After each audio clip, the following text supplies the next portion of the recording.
Jadi saya nak cerita tentang orang yang berantak adik-beradik. Dulu ada seorang lelaki, dia nak pergi buat haji.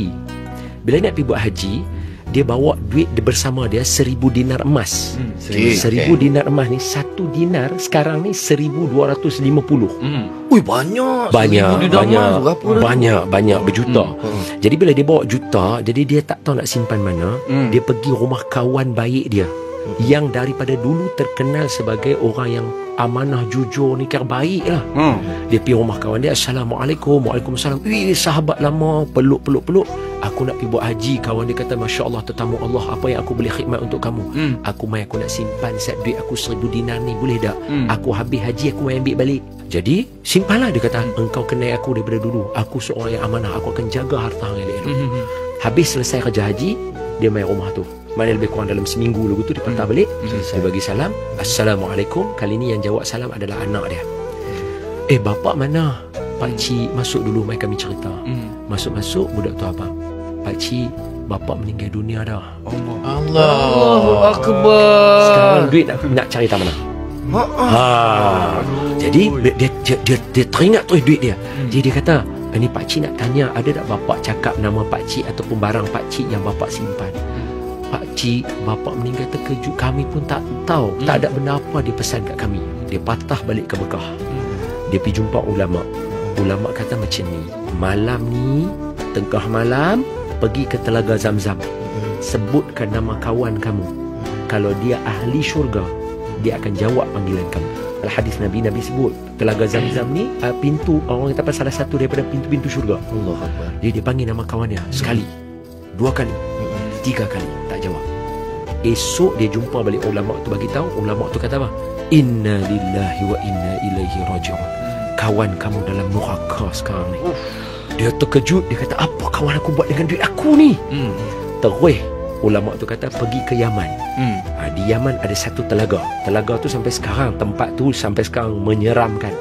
Kalau tanya penduduk Yaman, dia faham akan dengar, sometimes akan dengar suara orang menjerit. Sebab apa? Kata Nabi, itu adalah salah satu pintu neraka. Nama tempat tu apa? Telaga Barahut. Dia pergi kat sana, dia panggil nama kawan dia sekali. Kawan dia jawab. Dia terkejut. Maknanya betul kawan dia dalam neraka. Terus dia tanya, mana duit aku? Dia tanya macam tu. Kawan dia kata, hang kan kenal aku. Aku seorang yang akan menjaga amanah yang hang bagi kat aku. Duit hang aku tanam di sekian-sekian tempat dekat pokok rumah aku macam ni. Siapa pun ahli keluarga aku tak tahu, termasuk isteri aku. Sebab aku takut duit yang banyak ni dia akan ambil. Baik. Jujur mana?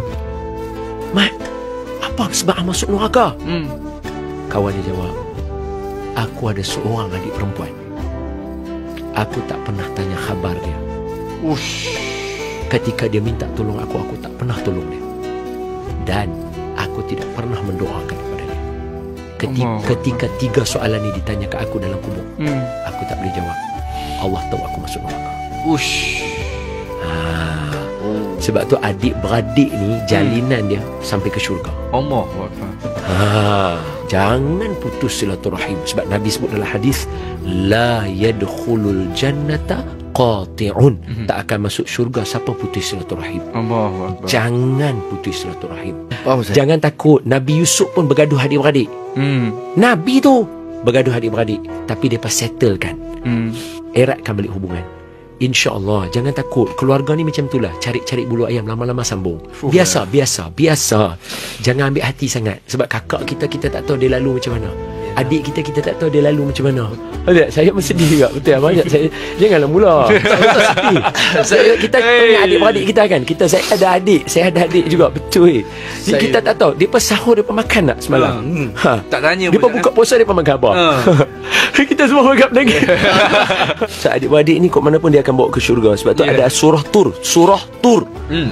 Dan orang-orang yang beriman dan ahli keluarga dia semua ikut beriman sama-sama, Allah akan himpunkan mereka dalam syurga sama-sama. Nampak? Adik-beradik mesti bawa sampai ke syurga. Faham? So selamat lah. Okay.